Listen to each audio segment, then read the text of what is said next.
nos queda que x es igual a 1 partido por raíz de 3 más 1 multiplicado por 10. Ese es nuestro resultado. Ahora bien, este resultado es un número irracional. Entonces, si hay algún matemático acá viendo esto, va a decir que hay que racionalizarlo y para eso se multiplica por raíz de 3 menos 1 arriba y abajo y queda el número que está acá racionalizado. De cualquier forma, si uno lo mete en la calculadora, finalmente nos queda que x es igual a 0,366 por d. ¿Ok? Entonces, después de toda esta álgebra, encontramos que la posición a la cual tiene que estar Q, fíjense ustedes, es 0,366 veces la distancia d que separa ambas cargas. Pero aún así, fíjense, vamos a llegar un poco más lejos acá, porque para que estudiemos esto y hagamos un pequeño repaso de vectores, la pregunta siguiente dice, ¿cuál debe ser el vector posición de esta tercera carga más Q finalmente? Porque acá tenemos la magnitud de la posición. Lo ideal sería expresarla como un vector. Entonces, vamos viendo, fíjense, si tenemos en el plano, en este caso, o en el espacio, la carga Q, si fuera en el espacio, esto sería x, y, z. Vamos a reducir el problema a un problema en el plano. Tenemos que darle una graduación, una escala al plano y una dirección a los ejes.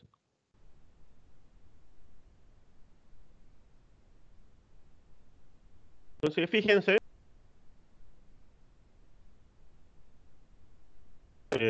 le vamos a dar la dirección y tongo al eje de las x. Y tongo es un vector que tiene un módulo 1. Y la gracia que tiene es que apunta en el sentido de las x. Y j tongo es otro vector que tiene módulo 1 y la gracia que tiene es que apunta en la dirección del eje de la y, positiva. Entonces, la idea es expresar esta coordenada x, y, en donde está nuestra carga en cuestión, en términos de los vectores y tongo y j tongo. ¿Sí? Y puesto en este sistema de referencia. Entonces, ¿cómo hacemos eso? Fíjense, llevamos esto a un eje de coordenadas y versus x, trazamos una línea recta desde el origen hasta el punto. Esta línea recta va a ser nuestro vector. Es nuestro vector. Y que tiene un ángulo respecto del horizontal igual a θ en este caso.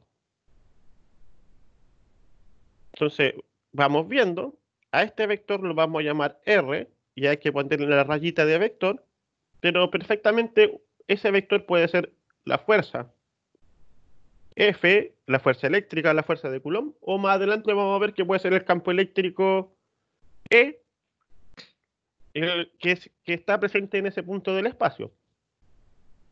Pero por ahora llamémoslo R tongo y pensemos que puede ser la fuerza de Coulomb. Entonces, fíjense, nuestro objetivo para sumar las fuerzas de una manera rápida y práctica es escribir el vector en términos de las componentes y tongo y j tongo. Para eso tenemos que saber cuánto vale x y cuánto vale y. Entonces, fíjense, x es la proyección del vector sobre el eje x e y es la proyección del vector sobre el eje y. Y por trigonometría, x, en este caso, cuando el ángulo es este, x es r por coseno de θ. Y la componente y es el módulo de r, el r, por seno de θ. Entonces, r acá es el módulo del vector que vendría siendo el largo. Directamente el largo de esta flechita. Entonces, ¿de dónde sale eso? Fíjense ustedes. Ahora, vamos a escribir acá el R como el largo del vector. Fíjense de dónde sale eso. Si uno ve un triángulo rectángulo, uno sabe que el coseno del ángulo, fíjense, tiene que ser el cateto adyacente dividido por la hipotenusa. En este caso, el cateto adyacente es X y la hipotenusa es R. Y también uno sabe que el seno del ángulo es el cateto opuesto dividido por la hipotenusa. Y en este caso, el cateto opuesto es Y y la hipotenusa es la misma, es R. Entonces, si se fijan, si pasamos el R hacia la izquierda, nos va a quedar que X es igual a R por coseno de teta. Y si pasamos el Y, si dejamos el Y solo acá y pasamos el R hacia la izquierda, también nos va a quedar que Y es igual a R por seno de teta. Que es lo que habíamos puesto delante así a primera, pero viene de acá, viene de la trigonometría. Entonces, a veces, a veces X partido por R va a ser seno de teta. Y otras veces también Y partido por R va a ser coseno de teta. Entonces hay que estar atento a esto, a qué ángulo uno está usando, porque uno puede usar el ángulo teta o el ángulo complementario. Si estamos usando el ángulo complementario que está acá arriba, esto cambia y en ese caso hay que estar atento a qué es lo que vamos a escribir, porque puede ser que X sea igual a R por seno de alfa y Y sea igual a R por coseno de alfa cuando alfa es el ángulo complementario que nos están dando en el problema. Entonces, eso lo vamos a ver en los ejercicios. Otra cosa más, si se fijan ustedes, que por definición la tangente del ángulo teta es igual al cateto opuesto dividido por la hipotenusa. Entonces, ¿qué nos da eso? Nos da el valor del ángulo. Por el cateto adyacente, profe. La tangente es el cateto opuesto partido por el cateto adyacente. Sí, es que dijo hipotenusa. Vale, sí, es que esta hora de la mañana. Ahora, fíjense que con esto nosotros calculamos el ángulo. Uno saca el arco tangente de Y partido por X y tiene el valor del ángulo. ¿Ok? Y con eso, fíjense, sabiendo que el módulo del vector, que es el que metemos acá a la larga cuando calculamos las componentes, sabiendo que es X al cuadrado más Y al cuadrado y todo eso bajo raíz, tenemos prácticamente toda la información vectorial. Cuando trabajamos en dos dimensiones. Y si trabajamos en tres, esto se complica un poquito más, pero no mucho más. Sigue siendo el mismo principio trigonométrico. Fíjense, entonces, que también nos pueden preguntar cuál es la dirección del vector y en qué ángulo apunta respecto del eje X y lo sacamos con el arco tangente. Esa pregunta siempre se hace en los ejercicios. ¿Cuál es el ángulo, cuál es la dirección del vector fuerza neta que actúa sobre tal carga, por ejemplo? Ahora, veamos, fíjense, tenemos el ángulo, tenemos el módulo que sería el largo del vector y tenemos las componentes de cada uno de los vectores.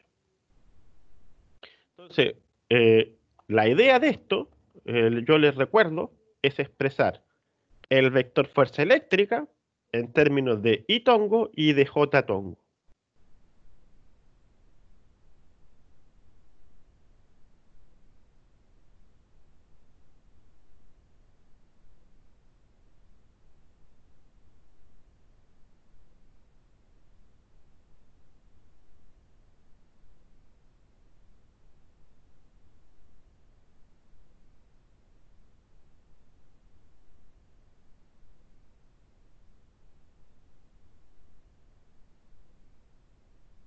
Entonces, fíjense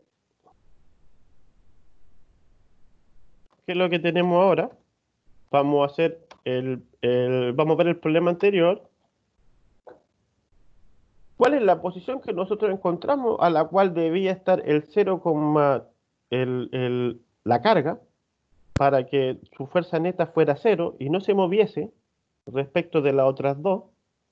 Dijimos que la posición era x igual a 0,366 por d respecto de la carga de la derecha. Entonces, eso es solamente el módulo del vector. Si nosotros queremos entregar la información completa, tendríamos que decir que el vector posición en donde hay que poner la carga es igual a 0,366 por d, y en cuál dirección apunta, en la dirección menos Itongo. ¿Ok? Entonces, uno conoce el módulo del vector y luego cuando escribe el vector unitario y está asociado, le pone la dirección que corresponde. En este caso, el vector posición apunta en el sentido negativo del eje de las X. ¿Ok? Entonces, aquí está un primer ejemplo de cómo expresar correctamente un vector. Y lo que uno debe conocer es que el resultado anterior que obtuvimos nosotros es el módulo del vector. ¿Ok? Y que va sin signo más y sin signo menos porque un módulo no tiene signo.